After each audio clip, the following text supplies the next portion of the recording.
nesses dois casos aqui que a gente trouxe, com foco no scanner, a gente vai mostrar a importância do equipamento, mas você conhecer o componente, você conhecer a estratégia de funcionamento, como o módulo utiliza aquele componente ali dentro das suas diversas estratégias, ok?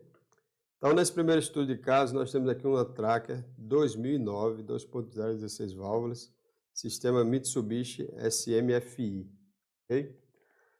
Então, só abrindo um rápido parênteses, assim que a gente terminar esse primeiro caso aqui, a gente abre para perguntas, seja sobre o próprio assunto aqui abordado, seja por alguma outra dúvida que vocês tiverem, tranquilo? E não esqueça de deixar aí o like, ok? Então, o like é muito importante, o algoritmo do YouTube vai lá e vai divulgar para mais pessoas e com isso a gente vai ter mais movimentação aqui na nossa live. Tá? Então, esse Tracker 2009 foi indicado por um colega nosso, tá certo? Inclusive está aí na live, Josenberg Amâncio, o velho Berg, tá certo? Ele indicou esse cliente para nós porque ele estava com um probleminha lá no equipamento dele e ele nos indicou. E esse carro, certo? Esse veículo, ele tinha sido em outra oficina, tá certo? Antes de chegar lá em Berg, o cliente me contou, porque a gente tem aquela conversa com o cliente, né? Para poder entender o que trouxe ele lá, como é que o defeito está acontecendo, ok? Se o defeito acontece em determinadas condições, se é frio, se é quente, se é no momento da partida, se é em alta velocidade, se é em baixa velocidade, se é em troca de marcha, em retomadas, enfim. A gente tem essa conversa com o cliente é muito importante para que a gente possa fazer o diagnóstico. Então, a gente teve essa conversa e ele falou que tinha passado em uma outra oficina, antes de chegar lá em Berg, e tinha se feito uma revisão, uma limpeza de bicos, tá certo?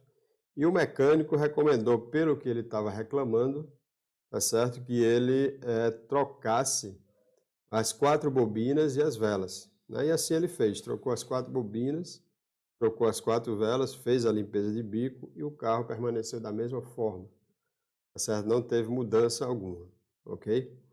Então, baseado nisso, ele foi, né, procurar o nosso amigo Berg, por problema no equipamento dele, mandou ele nos procurar e esse carro ficou lá para a gente fazer essa avaliação.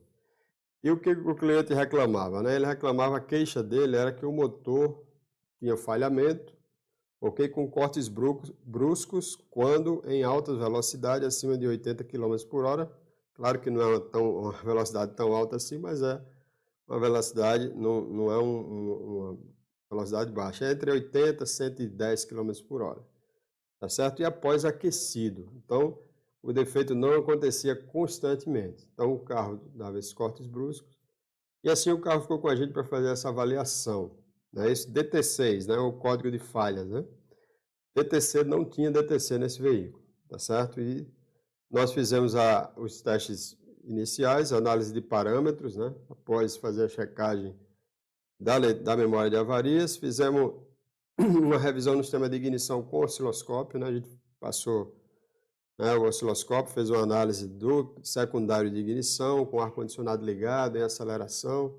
Fizemos todos os testes e não vimos nada de errado no sistema de ignição, certo? E fizemos um teste de rodagem com o carro, né? A Natal Autotec, ela fica próximo à BR, então isso aí para a gente é um fator, né, positivo, porque a gente consegue pegar a BR, botar a velocidade, mas o carro não apresentou problema. Então, o carro até então a gente não tinha como, não tinha o defeito presente para a gente não tinha condições até aquele momento de chegar a um diagnóstico, até porque a gente não tinha por onde começar o teste. E aí eu pedi para o cliente vir até a oficina e a gente sair para ver como é, porque o que acontece, né? Isso fica também para quem está entrando na área. É sempre bom você prestar atenção, né, ou saber, ou então ter a oportunidade de andar com o cliente para que você possa ver como é que ele, certo, dirige o veículo, como é o modo de direção do veículo. Se ele dirige mais agressivo, se ele dirige mais devagar, tá certo? Isso é muito importante às vezes. Mesmo que você não saia com o cliente, mas é importante você saber disso porque você vai precisar, né, a ideia sempre é reproduzir a condição em que a falha acontece. É para isso que existe também, para nos ajudar, que existem os dados congelados, o freeze frames, que você vai encontrar em alguns scanners já tem no sistema proprietário, né? Ou você encontra também lá no obedecedor genérico, como quem faz o nosso treinamento já conhece isso aí. Quem não conhece, entre em contato com a gente pelo nosso grupo para que a gente possa esclarecer isso, seja lá no grupo ou seja na próxima plantão de dúvidas, ok? Então, reproduzir a condição de funcionamento do veículo. Então, o cliente veio conosco, veio até nós, veio até a oficina, e nós saímos para testar o carro. Nós pegamos a BR, eu vou mostrar aqui para vocês o que aconteceu, né? Mas, depois de andar mais ou menos, depois de andar com o veículo numa faixa de 90 a 110 km por hora, tá certo? Por aproximadamente meia hora, tá certo? O veículo começou a apresentar uns cortes bruscos, tá certo? E aí, baseado no... Sempre uma coisa que acontecia, que eu percebia, é que sempre quando ele aliviava um pouco a aceleração, que voltava a acelerar de novo, na sequência o motor começava esses solavancos, né, bem significativos, muito semelhante a um problema de ignição. Ok? Eu vou abrir aqui o vídeo, certo? O scanner aqui para vocês poderem ver o que eu constatei lá.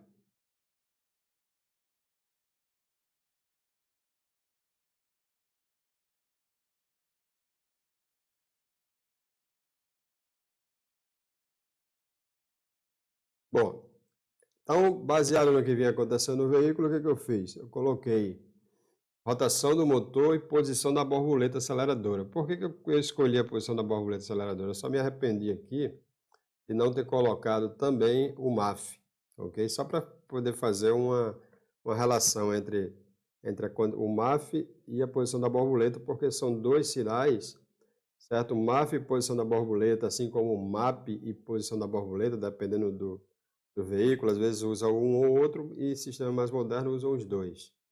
Certo? Mas só para a gente fazer essa relação, porque dependendo da falha é importante.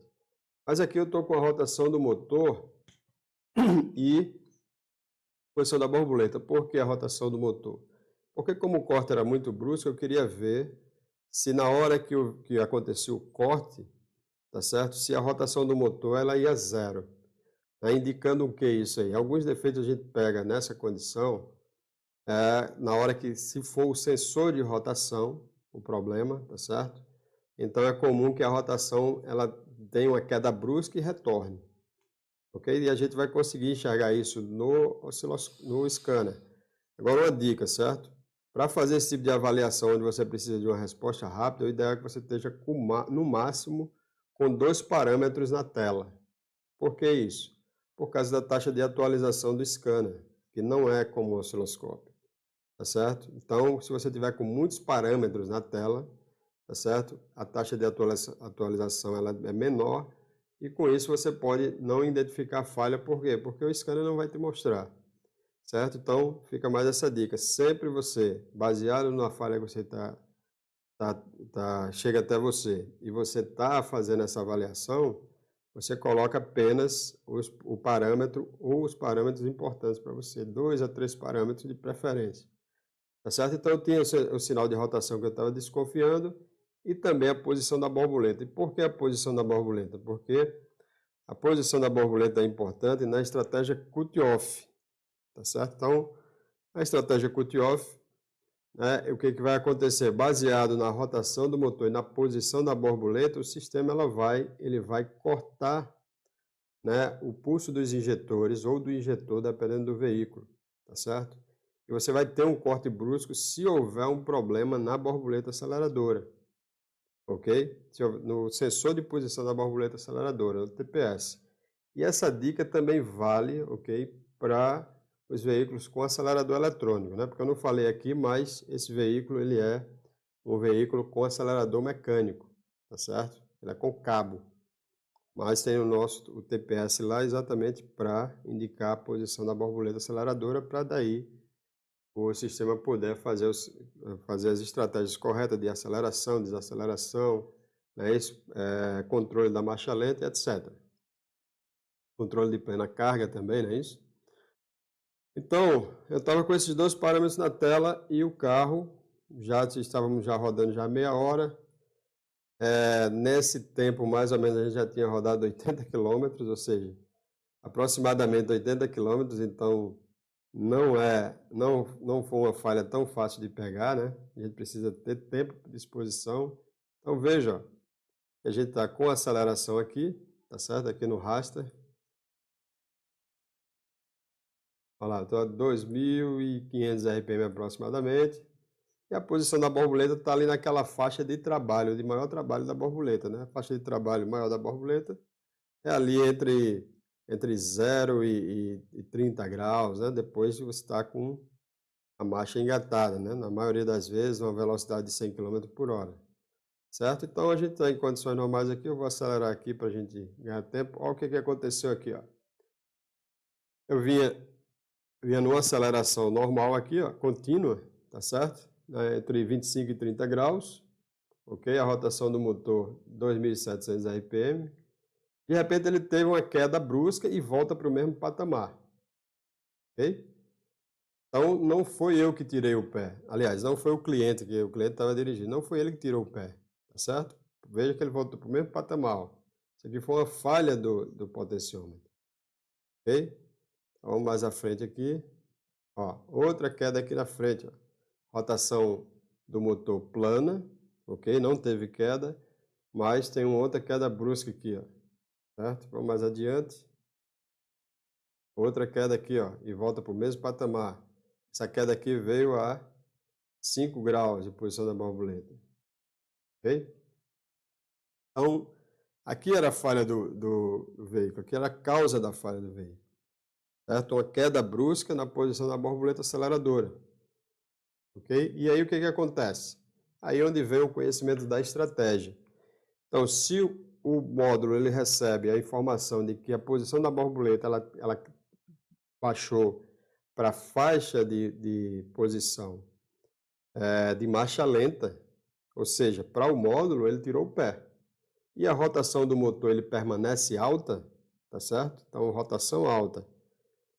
Posição da borboleta na faixa de marcha lenta, ok? Então, para o módulo, esse veículo ele deixou de ser acelerado, então ele vai ativa a estratégia cut-off. Na hora que ele recebe novamente a informação, ele deixou de receber aqui, depois reativou. Voltou exatamente para o mesmo patamar, por quê? Mais uma vez, ele estava com o pé, né, no acelerador fixo. Até perguntei para ele, você está tirando o pé do acelerador? Ele falou, não, o acelerador está no mesmo ponto. É para que não tivesse dúvida. Então, para o módulo, tá, ele vai ativar a estratégia cut-off, né? Então, esse defeito é um defeito, primeira vez que eu peguei, deve ter por aí uns 20 anos, tá certo?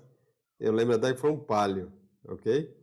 Então, e o defeito não acontecia só em alta velocidade, numa velocidade maior, vamos dizer assim. Mas acontecia mesmo trafegando com o carro no trânsito, então ficava cortando, né, constantemente, a falha no potenciômetro, né? Então, mais aqui na frente, deixa eu ver aqui se vai ter mais uma. Não, aqui pronto.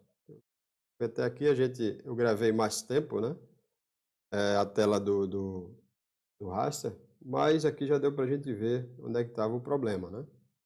Certo? Então, pessoal, isso como vocês podem ver aí, né? Como está bem claro, tudo isso foi feito avaliação com o conhecimento do funcionamento, das estratégias de funcionamento e utilizando o scanner. Agora, para fechar o diagnóstico, não tem nenhuma dúvida, aí a gente parte para o equipamento que tenha a capacidade de resolver, de nos ajudar a fechar esse diagnóstico, tá certo? E provar para o cliente, né, o problema. Então, a gente veio para o MIG-SIG aqui, para o osciloscópio, tá certo? Que está o potenciômetro.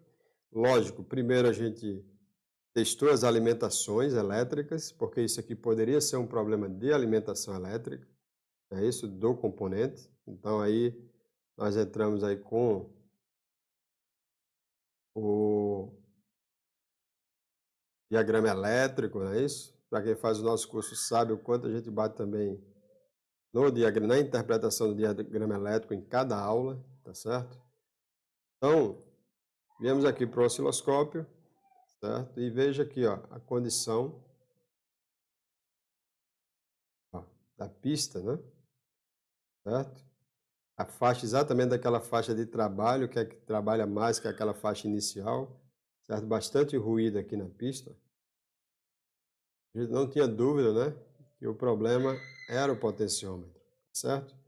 E essa avaliação aqui, ela vai servir, né, seja para um potenciômetro da borboleta simples, né, ou seja para um potenciômetro que fica em um sistema mais moderno, com acelerador eletrônico, porque potenciômetro é potenciômetro em todo lugar, seja um potenciômetro de uma turbina, é isso?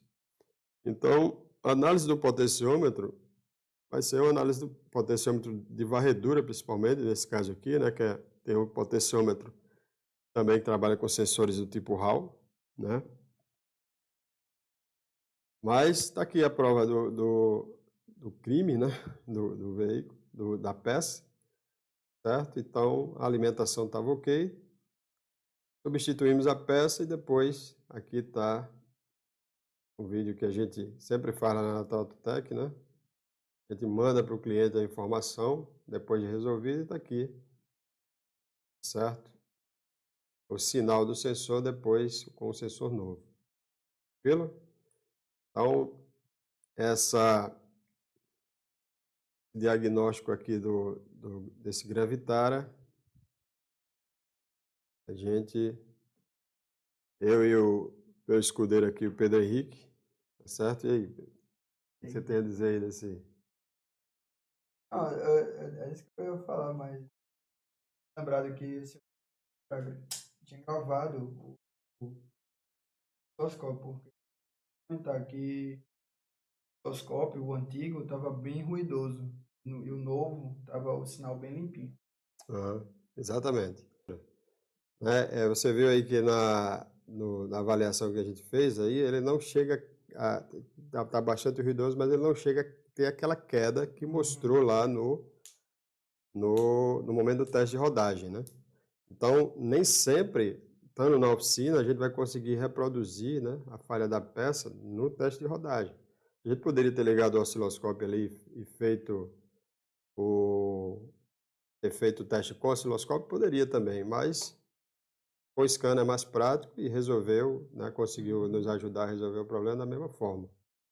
É isso?